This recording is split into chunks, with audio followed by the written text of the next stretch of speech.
안녕하세요. 자, 이번 시간 제 2장입니다. 2장에서는 사회복지 정책의 가치를 봅니다. 가치가 5가지가 나와요. 한 문제 이상이 나올 거고요. 우리가 실천에서도 가치 기반의 지식 기반의 기술 기법이었죠. 결국 가치가 가장 아래에 있는 겁니다.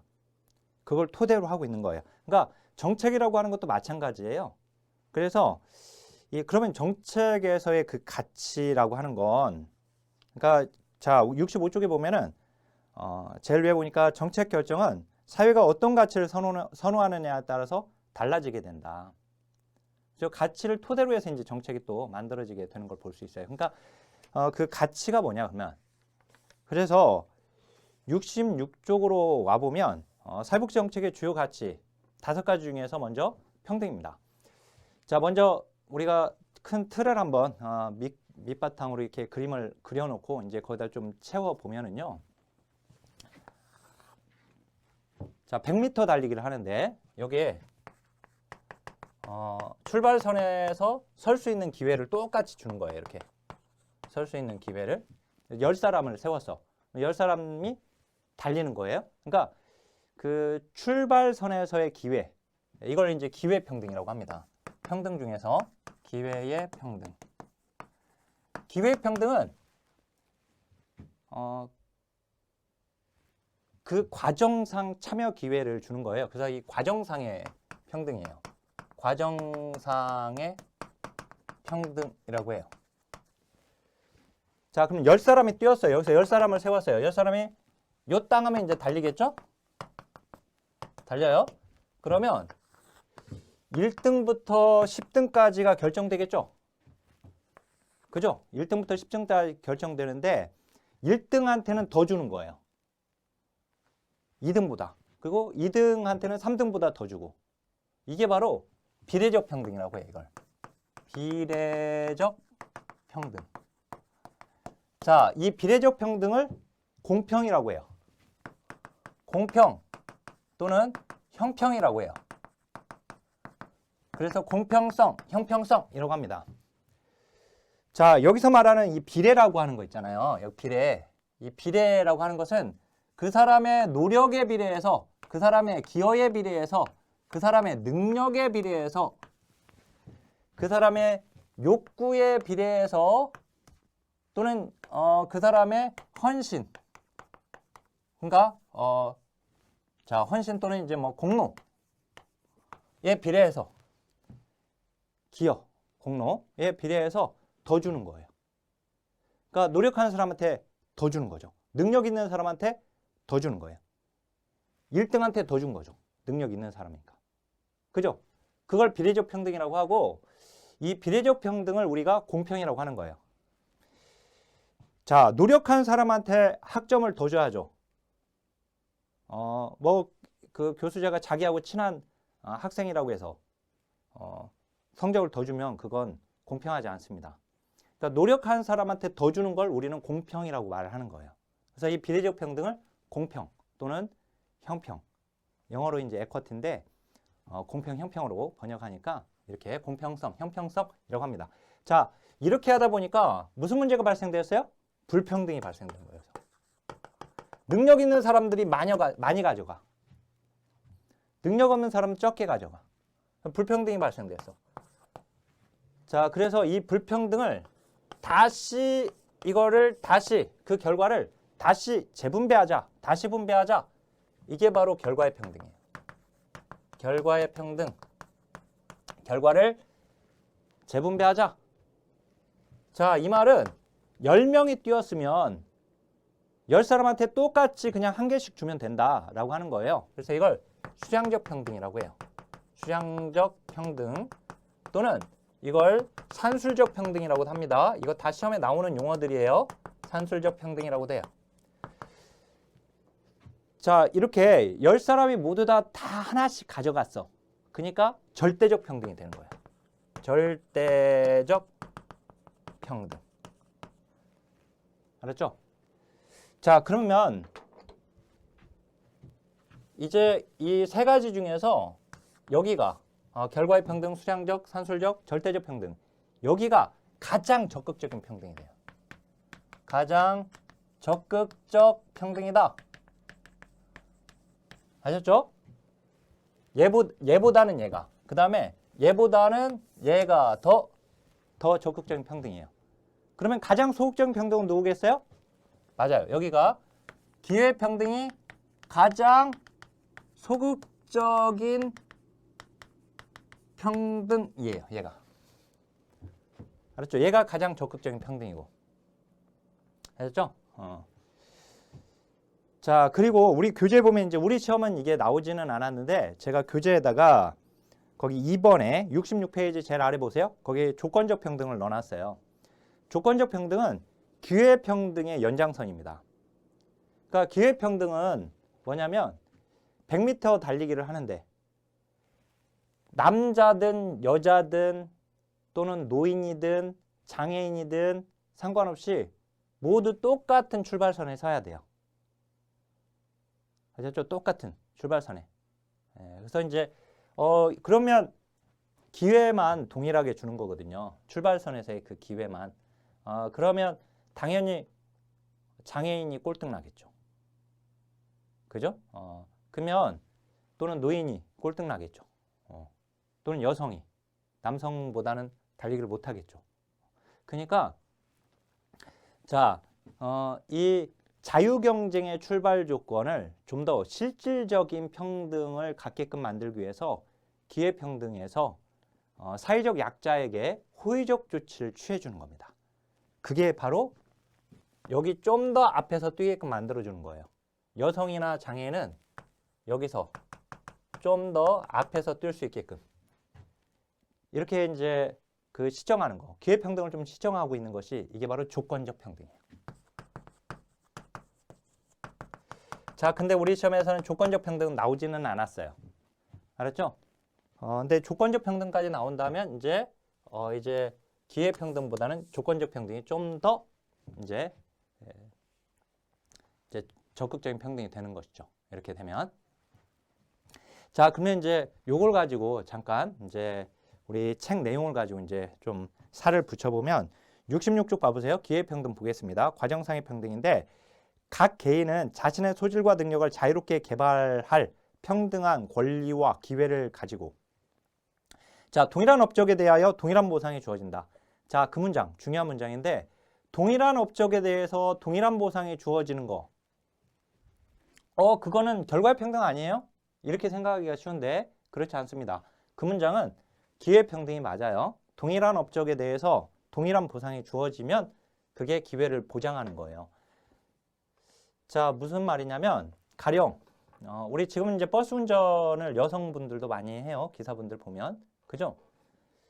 근데 가령 버스 기사 그 월급이 남자나 여자나 똑같은 기술로 똑같은 업무량의 일을 하고 있는데 여자는 그러니까 동일한 업적을 하고 있는데 동일한 일을 하고 있는 건데 여성에게는 월급이 더 적어.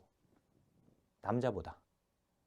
그렇다면 그러니까 동일한 업적인데도 동일한 보상을 주지 않는 거예요.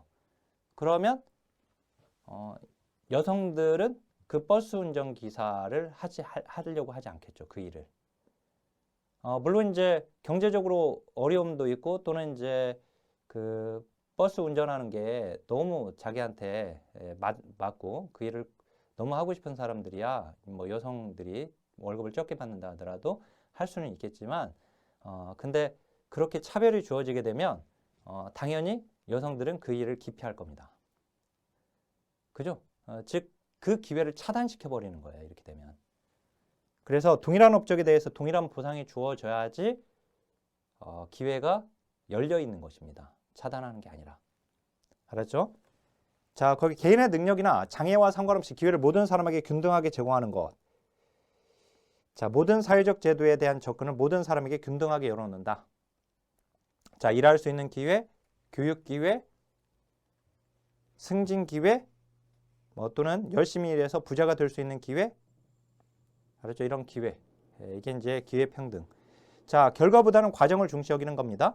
그래서 평등 수준이 수량적 평등이나 비례적 평등에 비해서 가장 소극적인 개념에 소극적인 평등 개념이 되는 거예요, 얘가.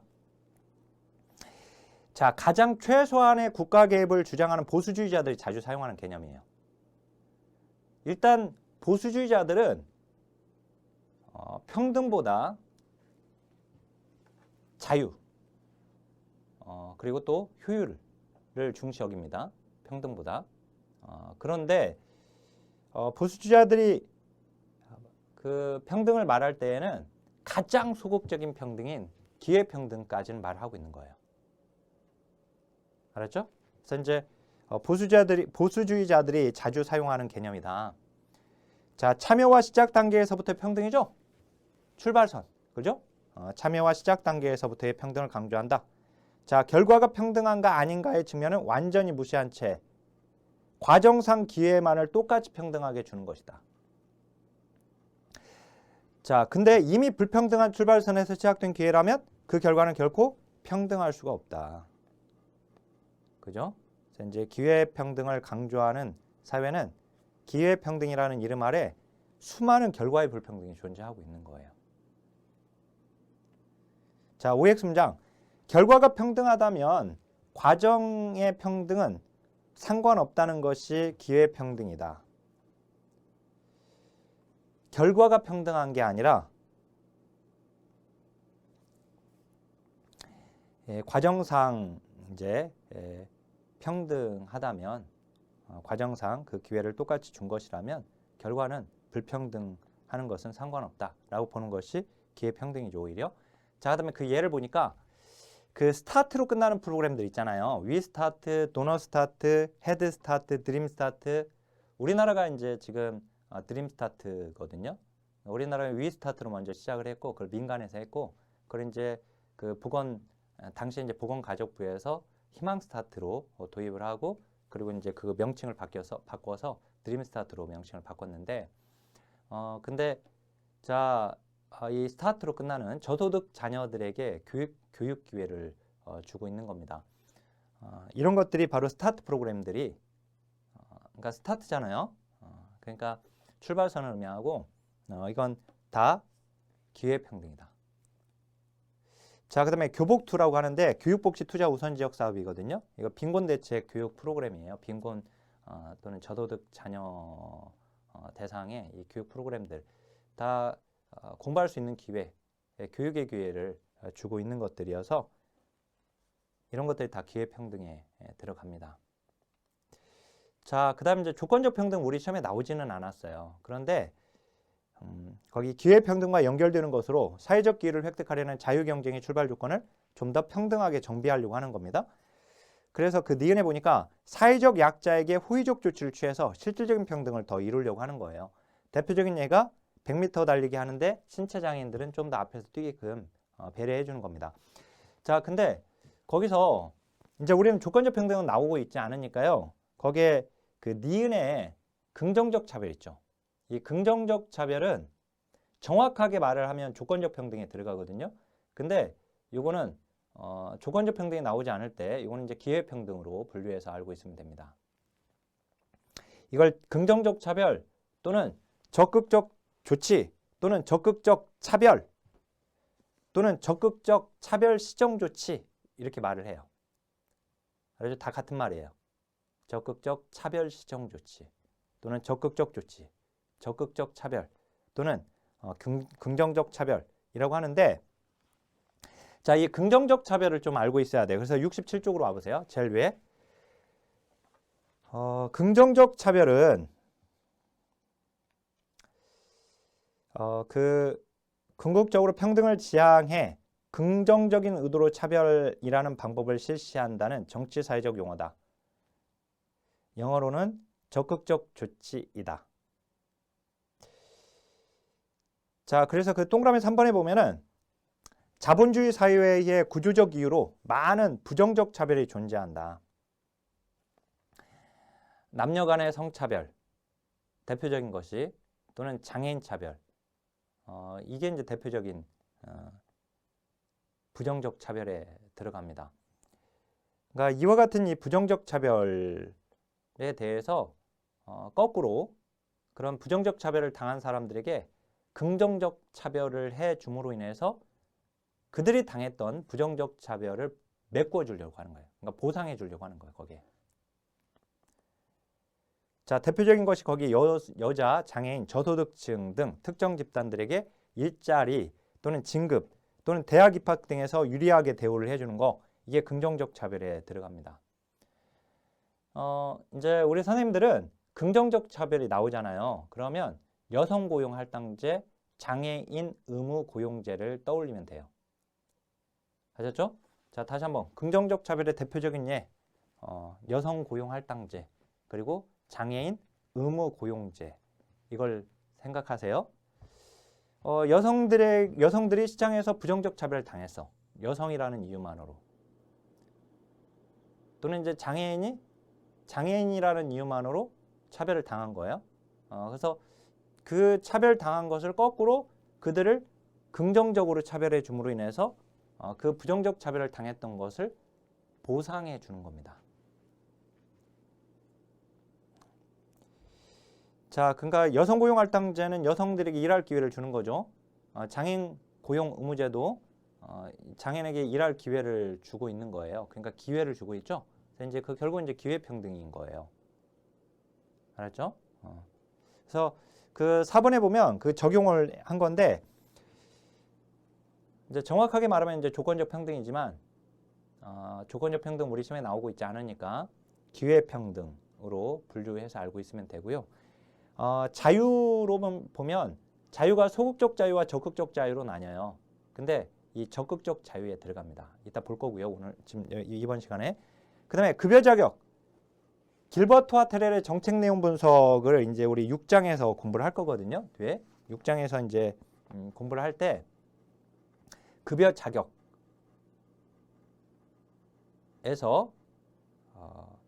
이건 보상에 들어가요. 보상. 그러니까 이제 부정적 차별을 당한 사람에게 보상을 해주는 거예요. 긍정적으로. 자, 긍정적 차별을 통해서. 그 다음에 이제 급여의 종류에서는 현금이냐, 현물이냐, 증서냐, 뭐 이런 것들 나오는데 그 중에 급여의 종류에서는 이건 기회에 들어가요. 기회를 준 거니까. 그죠? 기회도 하나의 급여의 종류로 분류를 하거든요. 자, 그러면 OX 문장 봐보세요. 긍정적 차별은 평등의 가치를 저해한다. 자, 긍정적 차별이 평등의 가치를 저해합니까? 그렇지 않죠. 왜? 긍정적 차별 자체가 기회 평등이에요. 평등의 가치를 실현시켜주고 있는 거죠. 저해하는 게 아니라. 그죠? 또 하나. 자, 긍정적 차별이 형평의 가치를 그러면 저해합니까? 형평의 가치는 그 아래 이제 그 우리 오이코스 밑에 보면 비례적 평등, 그게 형평, 공평. 이거 형평, 이걸. 형평의 가치를 저해하는가? 긍정적 차별이. 그렇지 않습니다. 그래서 X인 거예요. 이거 기출 지문인데, 자, 형평은 능력 있는 사람이 자신의 능력에 비례해서 대우를 받도록 해주는 거예요. 능력 있는 사람한테 그 능력에 맞게끔 자원을 배분해 주는 거예요. 알았죠? 자, 공헌한 사람. 아까 이제 뭐 이거 공로, 이거 공헌 우리 시험은 이제 공헌으로 나오는데 공헌한 사람한테 더 주는 거. 이게 자, 비례적 평등이거든요. 형평이에요, 이게. 자, 그러면 긍정적 차별이 형평의 가치를 저해하는 게 아니라 형평의 가치를 실현시켜 줍니다. 왜 그러냐면 내가 여성이라는 이유만으로 또는 장애인이라는 이유만으로 내가 능력이 있음에도 불구하고 내가 고용 기회에 있어서 차별을 당해서 내가 고용이 되지 못하고 있어요. 근데 긍정적 차별을 통해서 내가 고용되었어. 여성 고용 할당제, 장애인 의무 고용제에 의해서 내가 고용이 되어가지고 내 능력을 발휘하게 돼. 그래서 그 능력에 대한 대가를 받을 수 있는 상황이 되게 되는 거예요. 그죠? 그러니까 결국은 긍정적 차별은 형평의 가치를 실현시켜주는 것이지 저해하는 게 아닙니다. 자, 그 다음 비례적 평등 보세요. 개인의 욕구, 노력, 능력, 기업, 공헌, 업적에 따라서 그죠? 사회적 자원을 상이하게 배분하는 것을 말을 합니다. 이걸 우리 자본주의 사회에서 실질적으로 널리 사용되는 개념이에요. 우리가 말하는 뭐 공평하다라고 하는 것이 바로 비례적 평등을 얘기해요. 공정한 처우. 수령적 평등에 비해서 평등의 수준이 조금 떨어집니다. 자, 대표적인 예는 소득비례급여죠. 소득비례에 의해서 기여금을 내야 혜택을 받는 사회보험이 여기에 해당됩니다. 소득비례급여는 요거예요. 우리 이제 소득이 많은 사람일수록 보험료를, 즉 기여금이죠. 이건 이제 사회보험에서는 우리 기여금이라고 합니다. 또는 기여금 보험료라고 해도 되지만 이제 민간보험에서는 보험료. 사회보험은 이제 기여금인데 그것은 우리가 보험료라고 하지만 내가 내고 싶어서 내는 게 아니죠.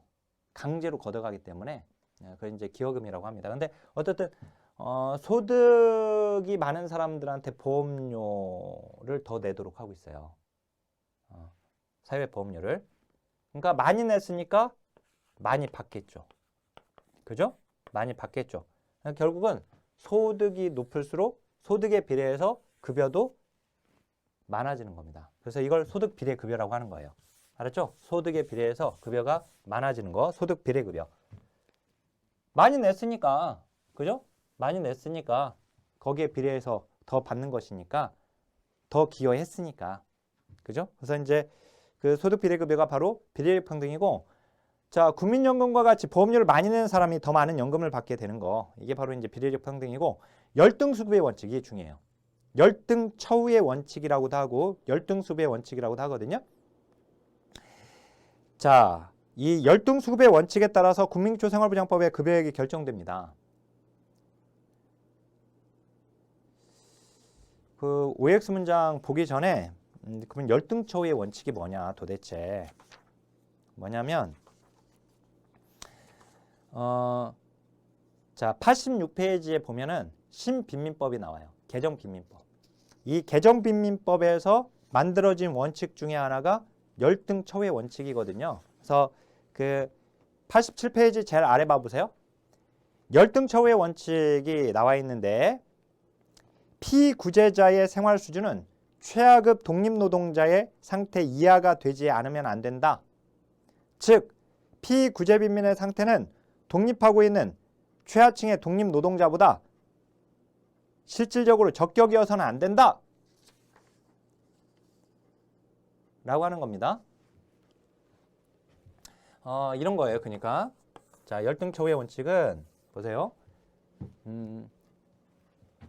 소득과 재산이 여기가 많은 사람들, 그 다음에 여기 적은 사람들이에요. 여기다 다 집어넣었다고 보면 선을 그었어요. 자, 이게 빈곤선입니다. 빈곤선이면 이 빈곤선 이하에 있는 사람 있잖아요. 이 밑에 있는 사람. 이 사람들을 빈곤선까지 이제 채워주게 되는 거거든요. 이제 공공부주 제도에서 보면. 자, 근데 열등처우의 원칙은 뭐냐면 이렇게 피구제, 여기 이제 이 빈곤선 밑에 있는 사람, 이 사람 있잖아요. 이 사람이 피구제 빈민이에요. 그러니까 구제를 입고 있는 빈민이에요. 구제를 받고 있는 빈민이에요. 알았죠? 구제를 받고 있는 빈민인데, 자, 이 사람은, 자, 비록 가난하긴 하지만, 자, 여기 빈곤선 바로 위에, 바로 여기, 빈곤선 바로 위에서 살아가는 이 최하층의 독립노동자. 이 사람은 이제 최하층이긴 하지만 독립노동자야, 이 사람은. 국가 도움 받지 않고 있는 사람이야. 독립노동자야. 알았죠? 자, 지금 여기 피구제빈민이 최하층의 독립노동자보다 더 받으면 안 된다. 더 받으면 안 된다. 알았죠? 이게 바로 열등처우의 원칙이에요. 알았죠? 이게 이 원칙은 왜 만들어졌냐면 만약에 국가 도움을 받고 있는 이 피구제 빈민이 급여를 받았는데 이 사람의 급여가 최하층의 독립노동자보다 더 많이 받아버린다면 그러면 최하층의 독립노동자가 일을 하겠습니까? 안 하겠습니까? 안 하죠. 뭐하러 일을 해. 안 해도 그만큼 받게 되는데 오히려 내가 번 것보다 더 받는데 그죠? 즉 나태 조장을 막으려고 했던 거예요. 나태를 조장을 막으려고 했던 거. 나태를 방지하려고 했던 거예요. 나태가 조장되는 걸 방지하려고 했던 거예요. 알았죠? 그러니까 열등처우의 원칙은 뭐냐? 결국은 여기 피구제 빈민은 취하층의 독립노동자 그 밑에까지만 줘야 한다. 알겠죠? 그래서 이제 이게 바로 열등처우의 원칙이고, 이 말은 능력 없어서 국가도움 받는 사람이 그나마 능력이 있어서 국가도움 받지 않고 독립해서 살아가는 사람보다 더 적격이면 안 된다라고 하는 거예요. 능력을 따지고 있는 거예요. 그래서 이게 가치에서는 비례적 평등에 해당되는 겁니다. 알았죠? 가치에는 비례적 평등, 즉 공평의 원리가 되는 거예요. 그래서 거기 88페이지 제일 위에 공공부주제도에서 일반적으로 이 원칙이 적용되고 있어요. 국민기초생활보장제도에서도 보충급여 방식의 생계급여가 바로 이 열등처우의 원칙을 적용하고 있는 겁니다. 보충급여라고 하는 것은 딱 거기까지만 보충해 준다는 뜻이에요. 그래서 우리 생계급여, 만약에 지금 제가 빈곤선이라고 했던 이 부분이 생계급여 선정 기준선이라고 한다면 딱 그 선 밑에까지만 채워주는 거예요. 거기까지만 보충해 주는 거죠. 그래서 그 위로 더 주지 않고. 이게 바로 열등처우의 원칙을 적용하고 있는 거예요.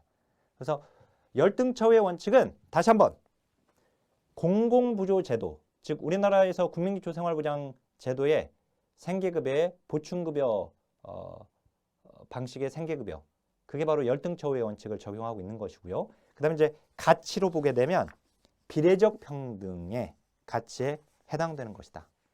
알았죠? 이제 선생님들이 그러면 아마 공부하다가 헷갈려. 소득비례급여는 사회보험에서의 소득비례급여잖아요. 보험료를 많이 낸 사람이, 소득이 많은 사람이 보험료를 많이 냈고 많이 냈으니까 급여도 많이 받고. 아, 그거는 비례적 평등인데, 형평성인데, 그죠?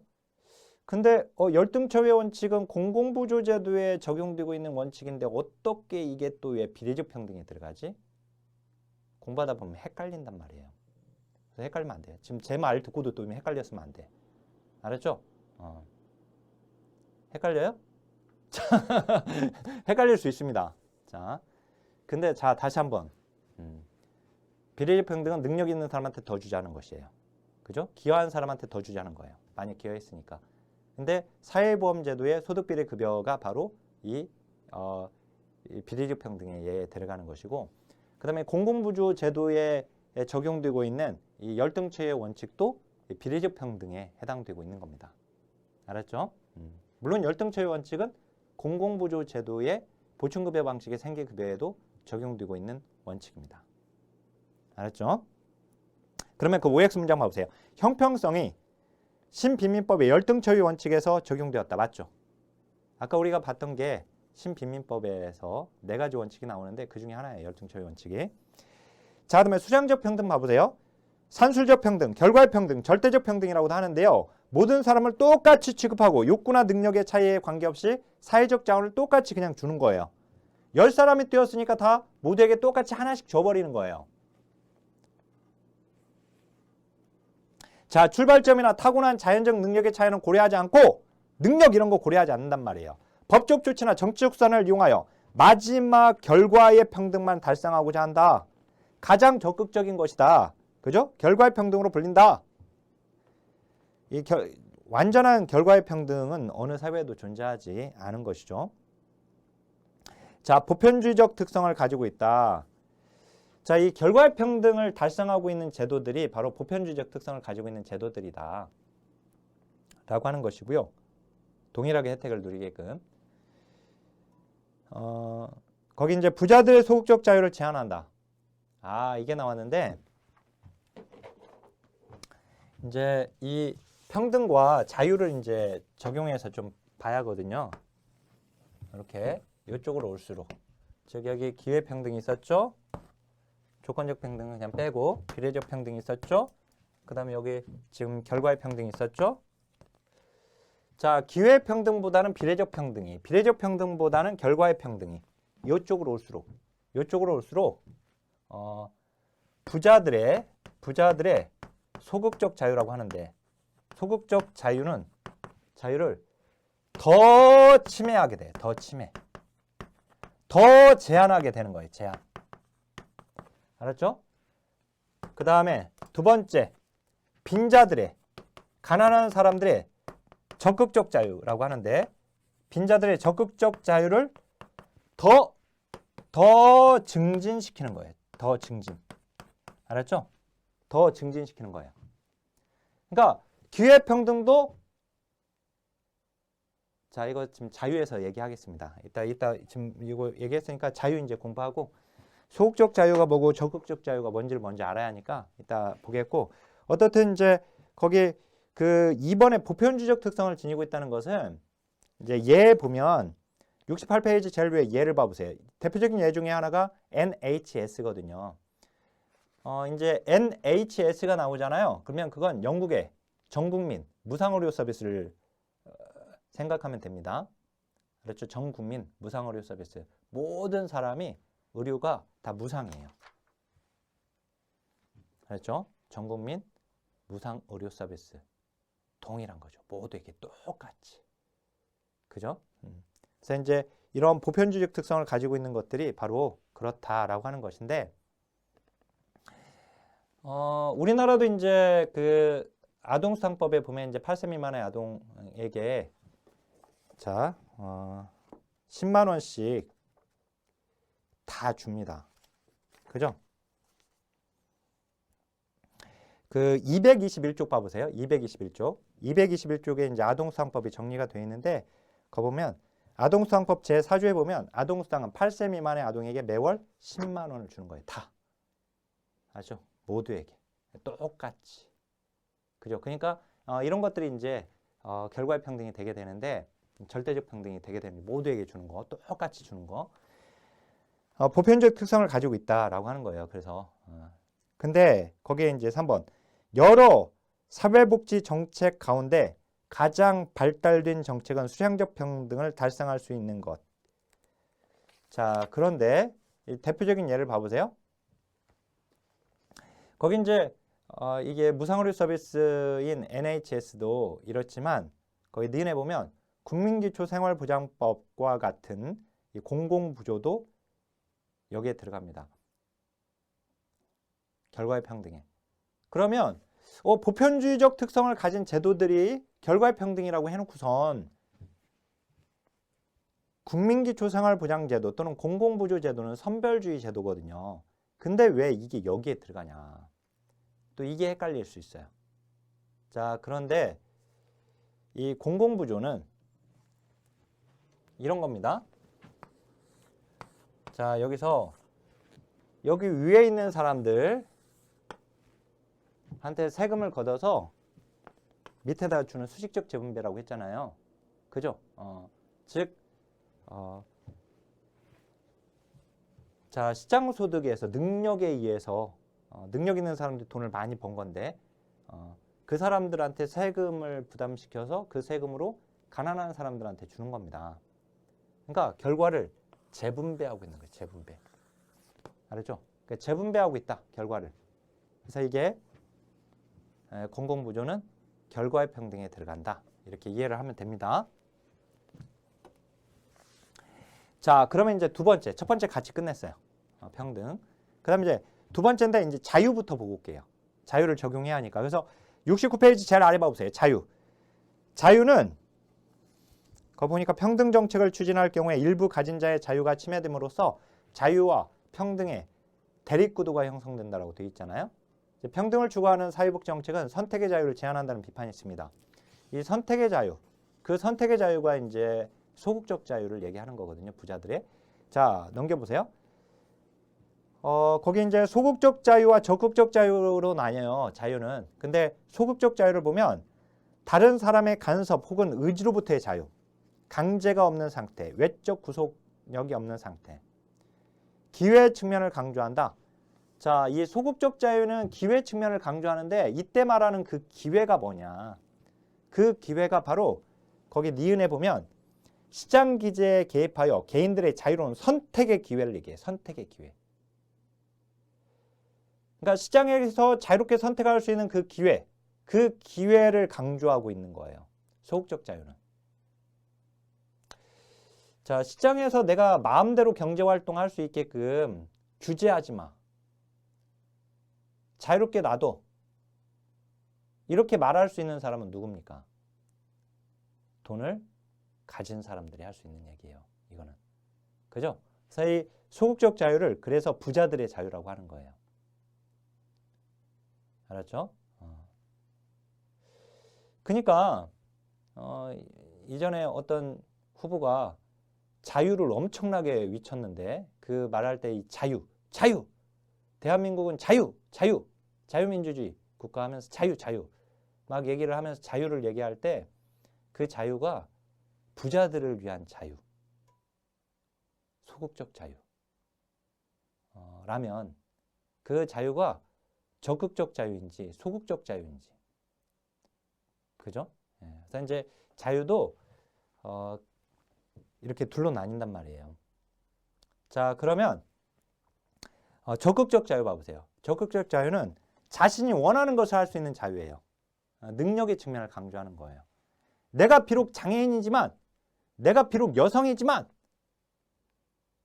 내가 비록 가난하지만, 내가 내 능력을 발휘함으로써 얻게 되는 자유, 내가 원하는 것을 함으로 인해서 내 능력을 발휘함으로써 얻게 되는 자유, 그게 바로 적극적 자유예요.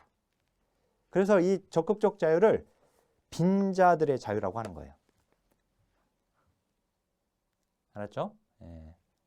그래서 이제 복지국가 전성기에 강조되는 자유의 개념이다. 사회 민주주의, 중도 좌파에 해당되는데 복지를 가장 강조하는 이념입니다.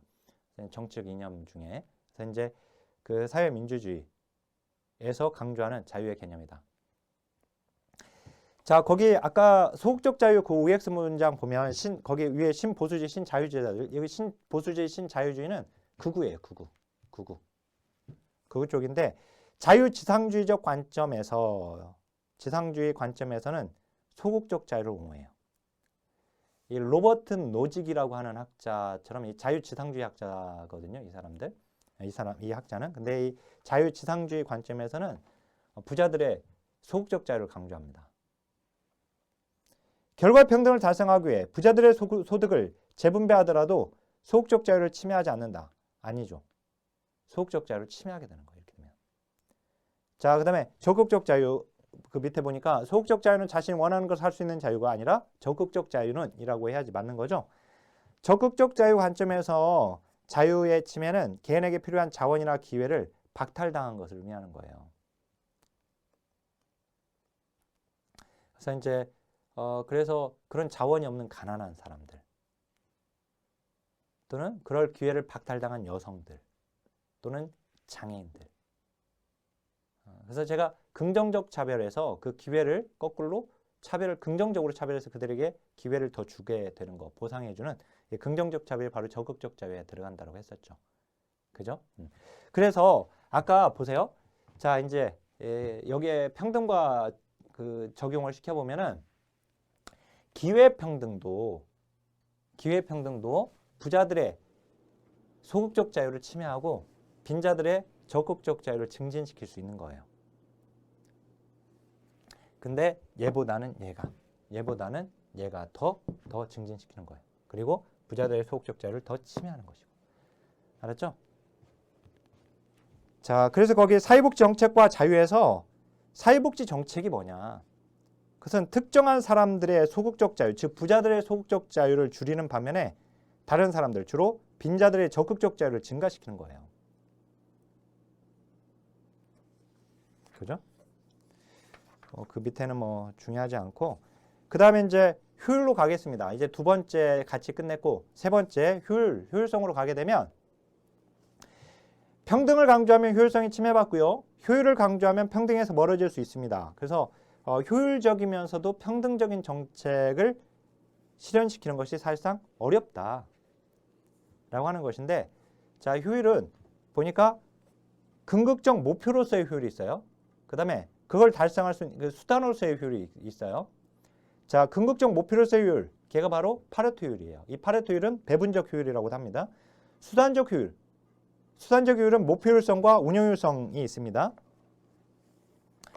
자, 그러면 거기 목표 효율성은 그 표를 봐보세요. 목표 대상자와 실제 수급자의 비교를 통해서 판단하는 거예요. 운영 효율성은 운영 비용, 그 운영 비용 밑줄, 그걸 행정 비용이라고 적어보세요. 행정 비용, 행정 비용. 자, 행정 비용이라고 적어보세요. 이제 행정 비용을 가지고 얘기하는 겁니다. 걔는.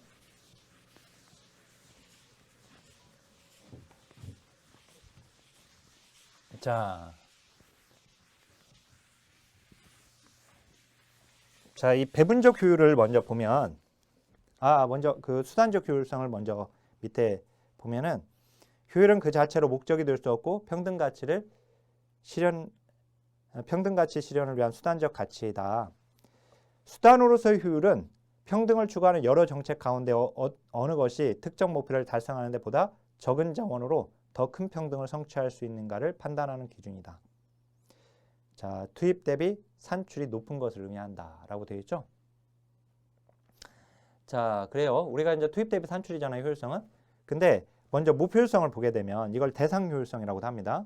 타겟을 목표 또는 이제 대상으로 번역하면 거기 이제 목표 효율성은 정책이 목표로 하는 대상들에게 그 정책에 사용되는 자원이 얼마나 집중적으로 할당되는가. 이게 목표 효율성이에요. 자, 다시 한번. 목표 효율성이 뭐다? 정책이 목표로 하고 있는 그 대상이 있어요. 이 사람이.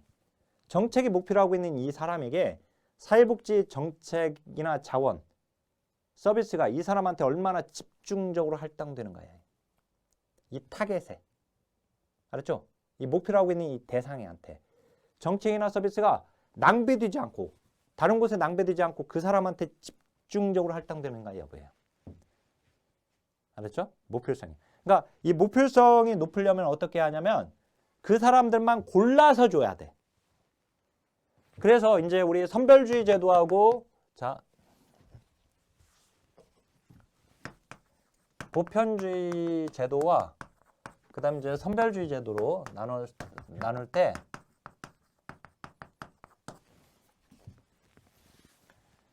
선별주의 제도 쪽으로 올수록 이쪽으로 올수록 이쪽으로 올수록 목표 효율성이 높은 거예요.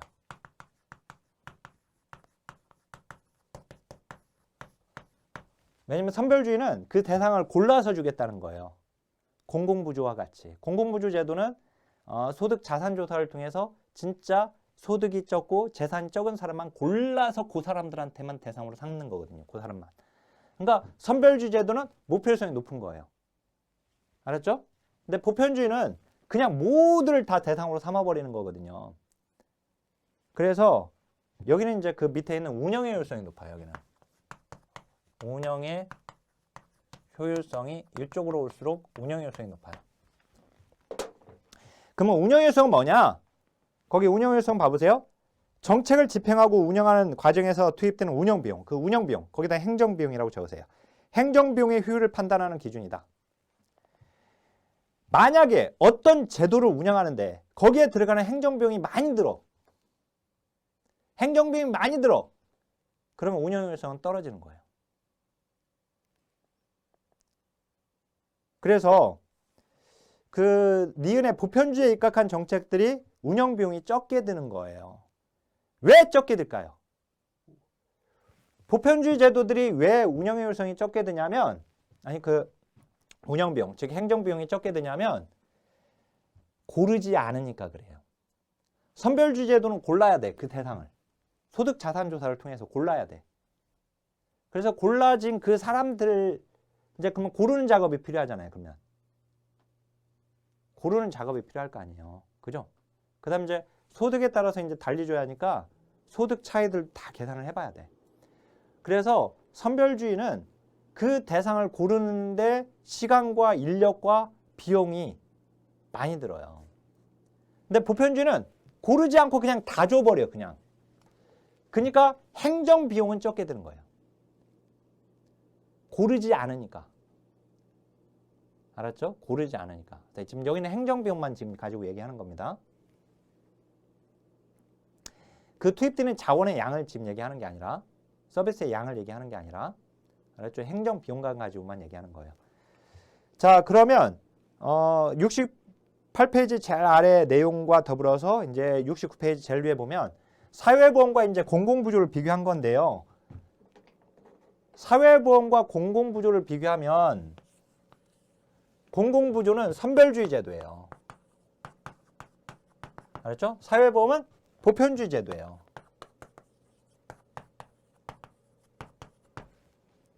물론 이제 사회보험보다 더 보편주의 제도가 바로 사회수당인데 그건 나중에 공부할 거고, 어떻든 이 두 가지를 가지고만 비교를 했을 때에는 두 가지를 이제 가지고 비교를 하게 되니까, 비교하게 되면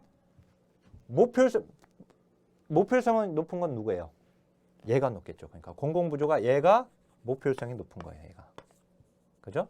운영효율성은 당연히 사회보험이 더 높은 거예요. 얘보다는 얘가. 알았죠? 얘는 모필성이 높은 것이고 얘는 운영효율성이 높은 거예요. 비교하면. 그 얘기고. 자, 그 다음 이제 이건 수단홀수율을 지금 얘기한 것이고요. 그 다음에 이제 모필홀수율을 보겠습니다. 파레토율.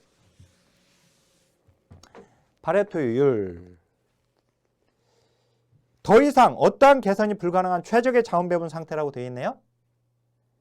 사회적 자원의 바람직한 배분이라는 보다 포괄적인 측면에서 초점을 두고 있다. 자, 더 이상 어떤 개선이 불가능한 최적의 자원 배분 상태. 그러니까 딱 수평을 이루고 있는 상태. 우리 시소를 생각해 보세요. 시소에서 딱 균형이 맞춰진 상태예요. 균형이. 자, 그러면 이 균형이 맞춰진 상태에서는 얘가 올라가려면 얘는 낮아져야죠. 그죠? 그래서 거기 보면 2번에 보니까 어떤 자원의 배분이 특정 사람의 효용을 줄이지 않으면서도, 그 효용은 읽을 때 만족감으로 읽으시면 됩니다. 알았죠? 이 효용은 만족감을 얘기해요. 자, 만족감을 줄이지 않으면서도 다른 사람의 만족감을 높일 수 있다면 파레토율의 정의상 효율적인 것이 되는 거예요.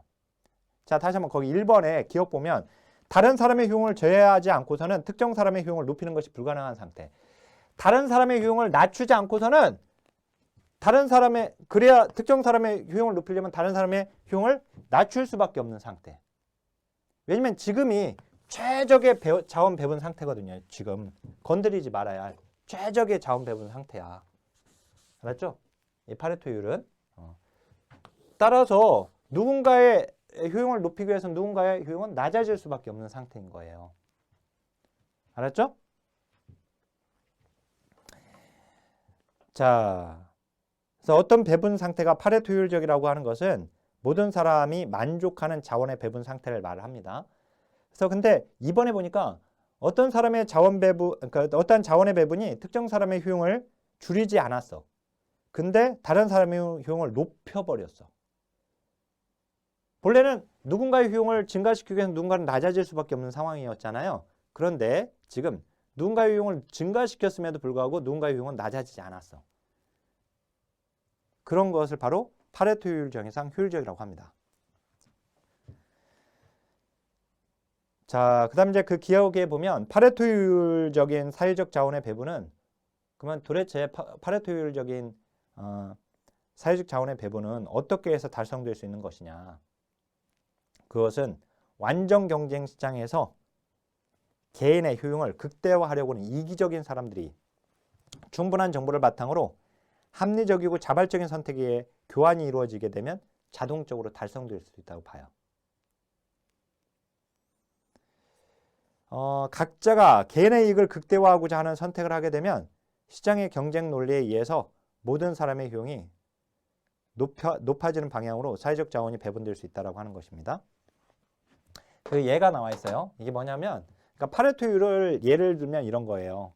자, 저는 이제 이렇게 서서 강의를 많이 하잖아요. 지금은 많이 강의를 줄였어요. 제가 많이 줄였는데 일전에는 왜 그렇게 무식하게 강의를 했는지 모르겠지만 강의를 일주일에 거의 기본 40시간에서 50시간 사이로 이렇게 강의를 거의 했었습니다. 그러면 하루에도 강의를 오랫동안 하게 되니까 그리고 차를 안 가지고 다니고 그냥 대중버스나 지하철을 이용해서 움직였거든요. 지금도 웬만하면 차를 이용하려고 하지 않는데 대중교통을 이용하려고 하는데 어떻든지 이제 다리가 아프잖아요. 다리가 아프면 그 지하철을 탔어. 또는 버스를 탔어. 근데 다 사람들이 다 앉아 있는데 노약자석이 비어 있거나 또는 그 여성 임산부 앉는 석 있잖아요. 앉는 석이 비어 있어요. 그러면 근데 임산부는 아무도 없어. 다 앉았어. 나만 서 있어. 예를 들어서 지하철에서. 그러면 노약자석은 비어 있으니까 가서 노약자석에 앉아도 된단 말이에요. 그죠? 앉아도 누구한테 제가 피해 끼친 거 없죠. 그러다가 다음 그 버스 아니 그 다음 정거장에서 누군가 타면 그러면 그때 일어나면 되죠. 그죠? 노약자분이 들어오면 그러면 그때 일어나면 될 거 아니에요. 이게 파레토 효율인 거예요. 이기적이고 합리적인 개인이. 그래서 거기에 자발적 선택에 의해서 그래서 내가 거기에 앉아. 그리고 누군가 들어와. 그러면 노약자가 들어와. 임산부가 들어와. 그럼 내가 일어나죠. 그러면 누군가한테 피해는 끼치지 않았고 나의 효용은 극대화시킨 겁니다. 이게 파레토 효율인 거예요. 그래서 이제 완전 경쟁 시장한테 맡기자는 의미예요. 자, 이렇게 되면 자, 이제 그 4번에 보면 먼저 그것부터 보겠습니다. 그 지금은 시장한테 맡기자라고 하는 거거든요. 이렇게 되면. 그래서 이 파레토 효율성은 자유시장주의자들이 말하는 시장 효율성과 같은 의미로 사용되게 되는 거예요. 정부가 개입하지 않고 완전 경쟁 시장한테 맡겨서 자원의 효율적 배분이 가능하다고 보는 겁니다. 그런데 정부 개입을 옹호하는 입장, 즉 복지주의자들, 우리는 이제 정부 개입을 옹호하는 거거든요. 사회복지는. 그러니까 이제 복지주의자들은 그런 파레토 효율이라고 하는 것도 정부의 규제를 통해서 달성될 수 있는 것이다. 완전 경쟁 시장한테 맡겨서는 달성될 수 있는 게 아니라 국가가 개입해서 달성될 수 있다고 보는 거예요, 우리는. 자, 이런 경우들 많이 봤을 거예요. 뭐 지하철에 타보면 임산부석에 남자들이 앉는 경우가 있어요. 그냥 그죠? 거기다 앉고 그냥 이렇게 팔짱 끼고 이렇게 잡니다. 자고 있어요. 그러니까 그 규제를 하지 않는다면 그것도 달성될 수 없는 것이다 라고 보는 거예요. 자, 그러면 이제 이 파레토 효율이라고 하는 것이 완전 경쟁자한테 맡겨서 이기적이지만 합리적인 선택을 하는 그 개인들한테 맡겼을 때 달성될 수 있는 것이다 라고 말을 하지만 사실은 이건 자유 시장주의자들이 얘기할 때 시장 효율성에 일치하고 있는 개념이 되게 되고 근데 그런 이 파레토 효율조차도 그 복지주의자들은 정부가 규제할 때 달성될 수 있는 것이다. 모두에게 최적의 자원 배분 상태가 되는 이 파레토 효율이라고 하는 것이 우리는 규제를 통해서 가능하다고 보는 것입니다. 그러면 그 파레토 개선을 이제 봐야하는데 파레토 개선, 파레토 향상이라고 하는 게 뭐냐? 동그라미 3번 봐보세요. 다른 사람들의 효용을 감소시키지 않으면서 어떤 사람의 효용을 증가시키는 거. 아까 그 동그라미 2번에서 그게 파레토 효율 정의상 효율적이라고 했잖아요. 누군가의 효용은 증가돼서 근데 누군가의 효용은 감소되지 않았어. 즉 누군가의 효용을 감소시키지 않으면서 누군가의 효용을 증가시킬 수 있다면 그게 파레토 효율 정의상 효율적인 것이다. 즉 그걸 파레토 개선이라고 한다. 파레토 향상이라고 한다. 그 파레토 개선에 들어가는 예가 바로 민간 자선활동이에요. 자, 민간 자선활동은 강제에 의해서 그 사람들이 참여한 게 아닙니다. 본인들이 자발적으로 참여한 거예요. 그죠? 그건 이제 아마 자원봉사 우리 선생님들은 이제 다 해보셔서 아시겠지만 자원봉사를 하거나 또는 우리가 기부를 하거나 하게 되면 거기에서 스스로 내가 참 가치 있는 사람이구나 라고 하는 것에 대해서 내 자존감도 높아져요. 그죠? 내가 누군가에 도움이 될 수 있는 사람이구나. 그래서 우리가 자원봉사는 항상 내가 가진 걸 가지고 도움 주러 간다고 생각하지만 결국은 대부분의 사람들이 다 하나같이 느끼는 것은 내가 자원봉사를 통해서 내가 오히려 많은 것을 얻었다 라고 느끼게 됩니다. 그죠? 그러니까 이제 이 민간 자선활동이라고 하는 것도 본인들이 자발적으로 참여한 거예요. 그러니까 그러면서 자신들의 효용감은 오히려 높아졌어. 낮아지지는 않아요. 본인이 자발적으로 참여를 했으니까. 그죠? 근데 그 도움을 받은 사람들은 효용은 증가됐죠. 그러니까 이 민간 자선활동이 대표적인 파레토 개선의 파레토 향상의 대표적인 예이고 이것이 바로 파레토 효율 정의상 효율적인 겁니다. 자, 근데 거기 OX 문장만 보세요. 파레토 효율 정의상 소득 재분배는 매우 효율적이다. 소득 재분배는 매우 효율적이지 않아요. 파레토 효율 정의상은. 왜 그러냐면 소득 재분배는 돈을 많이 버는 사람들한테 세금을 걷죠. 그죠? 그래서 그 세금을 가지고 빈자들에게 주는 거거든요. 이전시키는 거거든요. 그러니까 세금을 내는 사람들의 만족감은 떨어지는 거예요. 그죠? 세금을 내는 사람의 만족감은 떨어지잖아요. 그리고 받는 사람들은 혜택을 보는 사람들의 효용은 증가되지만 그러니까 여기서는 누군가의 효용을 증가시키기 위해서 누군가의 효용을 감소시키고 있기 때문에 소득 재분배는 파레토 효율 정의상 효율적이지는 않죠. 자, 이렇게 되면 우리가 이제 세 가지 가치를 끝냈습니다. 이제 네 번째입니다. 네 번째는 사회적 적절성인데 적절성이라고 하는 것은 적절하게 무언가를 충족시킨다는 뜻이에요. 근데 그 적절하게 충족시키는 것이 뭐다? 바로 욕구다. 욕구. 사회복지정책은 평등의 가치, 평등 가치의 실현과 사회적 적절성, 즉 욕구 수준에 맞게 제공하는 것을 강조한다. 욕구를 적절하게 충족시키겠다는 거예요. 사회적 적절성이라고 하는 건. 자, 사회복지정책은 자원의 해소성 때문에 국민의 모든 욕구에 대응할 수는 없지만 최대한 욕구 수준을 맞추려는 노력을 해야 한다. 적절성은 일정 수준의 신체적, 정신적 복리를 제공하는 것을 또 의미한다라고 하면 맞습니다. 적절하게 그 욕구를 충족시키기 위해서 신체적, 정신적 복리를 제공하는 거예요. 자, 그러면 사회적 적절성은 형평성의 가치와 상충됩니까? 형평성이 뭐였죠? 비례적 평등, 그죠? 형평성이 비례적 평등이었어요.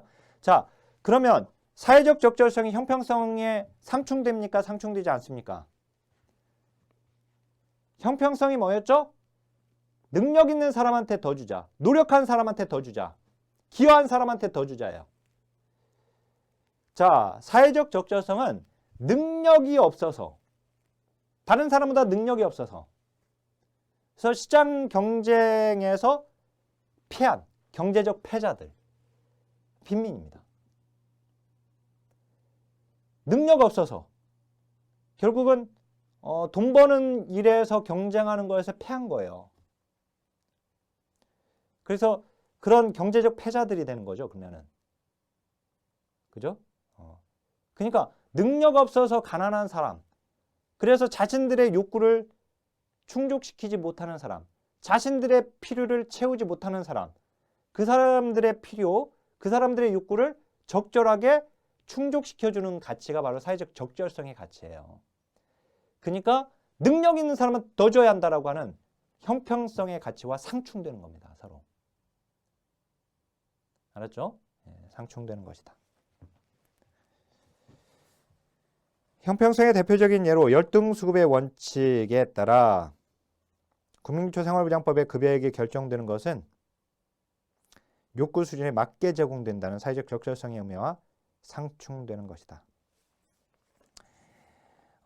사실 이제 열등처의 원칙은 딱 그 수준까지만 이제 그 보충한다는 것인데 그 피구제빈민의 상태는 취하층의 독립노동자보다 적격이면 안 된다. 그러니까 열등한 사람들은 열등하게 대우해라.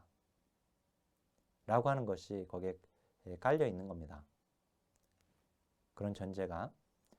자, 그 다음에 71쪽 제일 위에 사회적 적절성에 기초하여 자원을 배분하는 데는 국가가 시장보다 효과적입니다. 당연하죠. 사회적 적절성에 기초해서 자원을 배분하는데 민간한테 맡기면, 시장한테 맡기면 이게 가능합니까? 가진 사람들이 더 가지려고 하잖아요. 그죠? 예. 그러니까 잉여재산, 가진 자들의 잉여재산. 그냥 아주 그 엄청나게 축적을 시키는 거야. 엄청나게. 응? 부를. 자기만이 아니라 자기 후손들까지, 그 자녀들까지, 아주 자녀 후손. 대대로. 어떻든 근데 그런 그들이 가진, 부자들이 가진 그 잉여재산, 그리고 그 생존권의 위협을 받고 있는 빈자들의 그 이런 욕구에 있어서 이건 이제 국가가 개입을 해서 국가가 그 욕구를 다루는 것이 시장보다 당연히 효과적이겠죠. 당연히. 자, 다시 한번 이제 사회적 적절성은 원하는 것의 만족이 아니다. 바라는 것의 만족이 아니다. 욕구의 만족을 의미한다.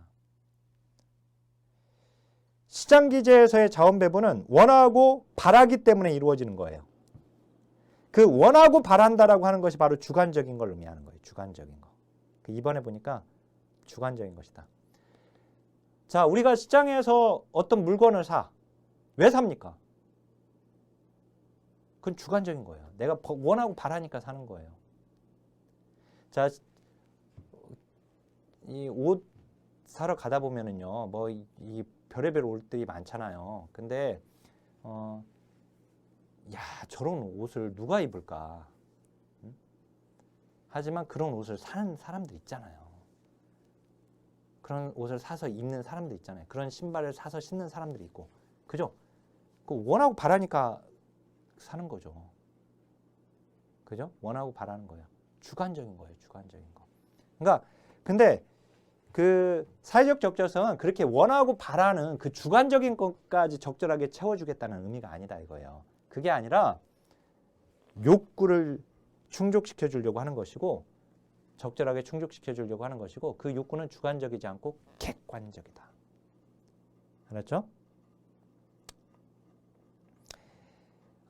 다만 이제 우리가 욕구는 절대적 욕구, 상대적 욕구를 또 나눌 수가 있는데, 자, 거기 절대적 욕구의 개념과 상대적 욕구의 개념은 안 유어도 돼요. 보지 마세요. 아예 보지 마세요. 아예 보지 마시고, 다만 거기 예에 보면 최저생계비의 지급이나 최저임금이나 빈곤선이 바로 절대적 욕구를 충족시켜 주려고 하는 제도들이거든요. 그러니까 결국은 최저생계비, 최저임금, 빈곤선은 사회적 적절성의 가치를 실현시키려고 하는 제도예요. 자, 그거 하나만 알고 계시면 되고, 그 다음에 그 아래로 봐보세요. 거기 사회복지 정책 급여의 적절성 보면 인간다운 생활을 할 수 있는 그 수준의 급여를 제공하는 것이다. 결국 인간다운 생활할 권리, 이게 바로 생존권이거든요. 헌법 제34조에 나와 있는. 급여를 받는 사람의 삶의 질에 대한 관심의 표현이기도 하고요. 일정한 수준의 물질적, 정신적 복지를 제공해야 한다는 것과 관련되어 있는 거예요. 적절성에 대한 가치와 기준은 시간과 환경에 따라서 변하는 성격을 지니고 있는 겁니다. 당연히. 자, 거기까지고. 이제 마지막 하나 남았어요. 사회정의. 사회정의.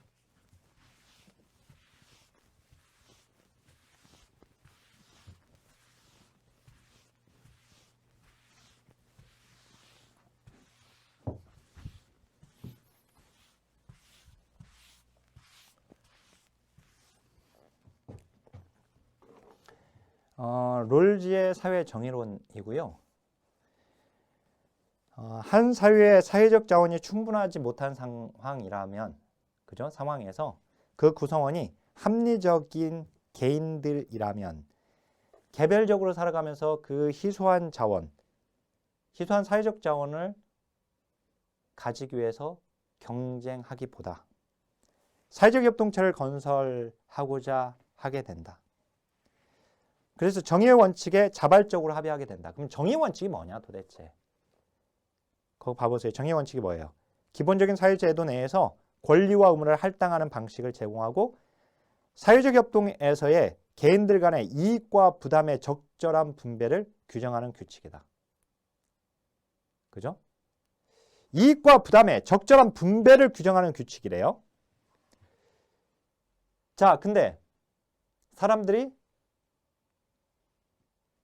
사회적 자원은 충분하지 못한 상황에서 합리적인 개인들이기 때문에 개별적으로 살면서 그걸 경쟁하면서 살아가기보다 사회적 협동체를 건설하면서 정의 원칙에 자발적으로 합의했다. 그 이익과 부담의 적절한 분배 규칙, 그 원칙에 합의했다 이거예요. 왜 이렇게 합의하게 될까? 그 전제를 롤즈는 원초적 상황, 무지의 배일 이라고 합니다. 그래서 거기 원초적 상황에서 사회 구성 간의 사회 계약 원칙을 도출하게 된다. 롤즈는 사회 계약설적 입장에서의 당사자들이 여러 대안을 선택할 것인가를 논의할 때 그들이 갖춰야 할 자격 요건을 원초적 상황이라 불렀는데, 이 원초적 상황을 공정하게 설정하기 위해서 롤즈는 이 원초적 상황에서 사람들은 무지의 배일 상태다 라고 전제합니다. 이 무지의 배일이라고 하는 것은 정의 원칙을 합의할 때 그 당사자들이 자신들에 대한 정보, 즉 사회적 지위나 계층상의 위치나 자신들의 소질이나 지능이나 태어난 사회의 특징이나 이런 것들에 대해서 전적으로 무지한 걸 얘기해요. 이 말은 뭐냐면 원초적 상황에서 무지의 배일 상태이기 때문에, 또는 무지의 장막이라고 하는데 어떻든 무지의 배일 상태이다 보니까 내가 그 희소한 자원을 가지고 경쟁했을 때, 내가 경쟁했는데 막상 경쟁했는데 내가 그 싸움에서 져가지고 아무것도 얻지도 못하고 두들겨 맞기만 하고 패자가 될 수 있단 말이에요. 그럴 수도 있단 말이에요. 그죠? 네. 내가 그렇게 될지 안 될지 모른단 말이야. 내 능력에 대해서 내가 모르니까.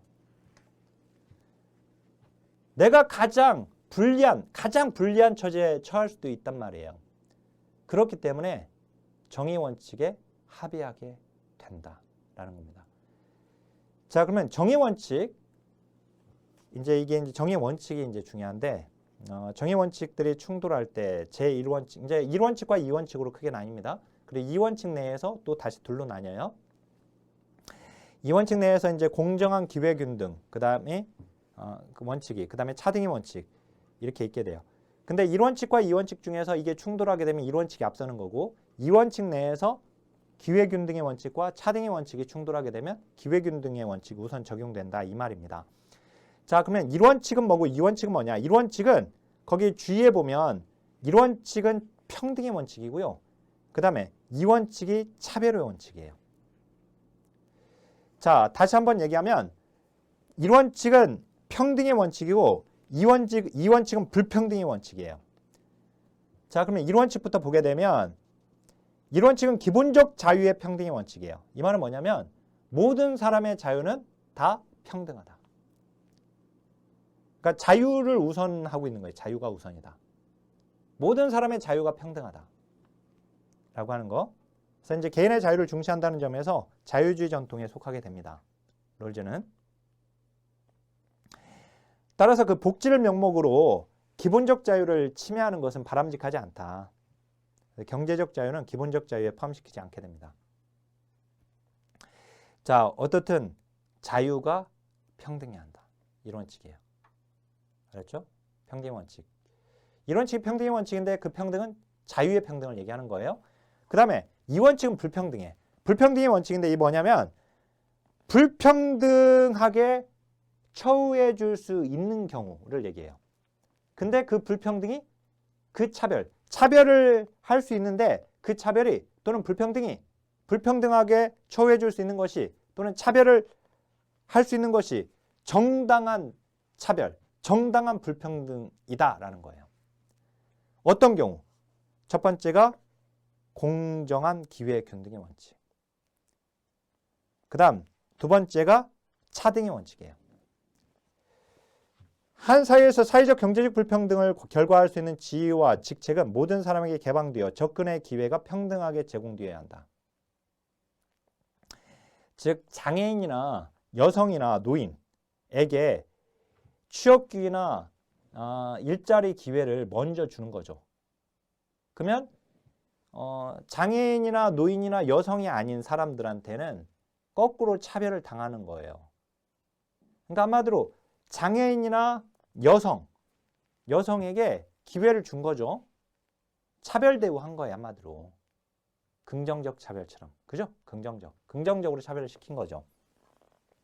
근데 여성이나 장애인을 차별 대우해서 그들을 더 우대해주고 그들에게 기회를 더 준 것입니다. 그러니까 차별한 거예요. 근데 그 차별이라고 하는 것은 정당한 차별이 되는 거예요. 그때는. 알았죠? 그게 바로 이제 기회균등. 한마디로 그 기억은 기회평등을 얘기하는 거예요. 그 다음 이제 니은의 차등의 원리 있죠? 차등의 원리는 얘는 결과의 평등을 말하는 거예요. 결과의 평등. 자, 거기 보면 한 사회에서 허용되는 사회 경제적 불평등은 최소 수혜자, 불평등이 가장 불리한 처지에 놓여 있는 사람들에게 최대 이익이 되는 경우에 인정될 수 있다. 즉 노숙인들과 같은 또는 급빈자와 같은 노숙인과 같은 또는 급빈자들, 빈민들, 공공부조 수혜자들, 국민기초생활보장 수급자들과 같이 가장 경제적 또는 사회적으로 가장 불리한 위치에 처해 있는 사람들, 그 사람들에게 이익이 될 수 있게끔 그들을 대우해 주는 거. 그러면 그렇지 않은 사람들과는 다르게 불평등하게 이 사람들을 대우해 주는 거거든요. 차별하고 있는 거거든. 그죠? 그 이득을 못 받는 사람들은 차별 대우하는 거죠. 그 사람들한테는 안 해주고 이 사람들한테만 해주니까. 근데 이때 차별은 이때 이 사람들을 불평등하게 대우해 주는 것은 정당한 불평등이다. 정당한 차별이다 이 얘기예요. 차등의 원리. 이 결과의 평등이 바로 여기에 들어가는 거예요. 그래서 거기 그 최소 극대화의 원칙이라고 합니다. 이것을 최소 수혜자들에게 최대 이익이 될 수 있게끔 만들어주는 거. 평등주의적 분배의 근거를 제공해 주는 게 차등의 원리예요. 근데 보니까 1원칙과 2원칙이 충돌하면 1원칙이 앞서는 거고 1원칙 내에 기회평등과 결과의 평등이 차등의 원리가 충돌하면 기회평등이 앞서는 거예요. 알았죠? 그래서 이제 정당한 불평등이 아닌 부당한 불평등, 즉 출생을 시정하는 것이다. 즉 가족의 유산으로 쌓은 부와 소득의 불평등 시정해야 한다. 왜 이게 불평등입니까? 자기 아버지가 돈을 많이 벌었어. 자기 아버지가 무슨 전문직에 그래서 의사도 돈 많이 번다고 하잖아요. 기본 연봉이 뭐 2억, 3억이라고 4억, 5억 막 이렇게 된다고 하니까 그러니까 이제 뭐 변호사도 마찬가지지만 지금 변호사는 이제 많이 뽑다 보니까 예전 같지 않다라고 하고 마찬가지 세무사도 마찬가지고 예전만 못하다 이렇게 얘기를 하죠. 많이 뽑아서 인력이. 근데 어떻든 그 아버지가 사업을 해가지고 돈을 많이 벌었어. 근데 그 자녀는 지가 노력도 안 하고 그냥 그 재산을 물려받는 거잖아요. 그러니까 그것은 부당한 불평등이다 이거예요. 그런 것들은 시정해야 한다. 시정하는 것이다. 거기 이제 최소 극단의 원칙은 롤즈의 분배 정의론의 전체 체계 내에서 가장 핵심적인 조건이다. 그죠? 우리 이제 격차 세습이라고 하는 것이 일본은 뭐 이미 그런 구조로 되어 있고 우리나라도 그걸 그대로 따라가고 있는. 그래서 이제 어렸을 때부터 유치원에서부터 결정된다고 하잖아요. 아주 비싼 유치원.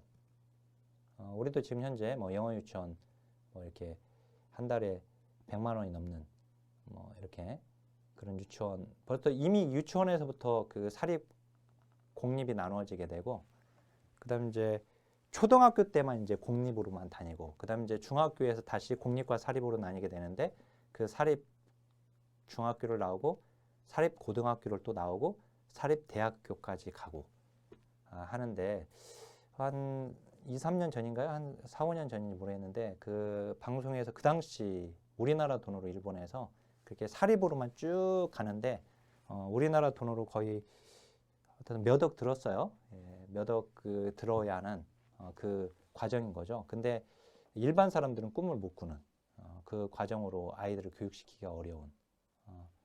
그래서 이미 어렸을 때부터 이 아이의 그 계급이 정해지는.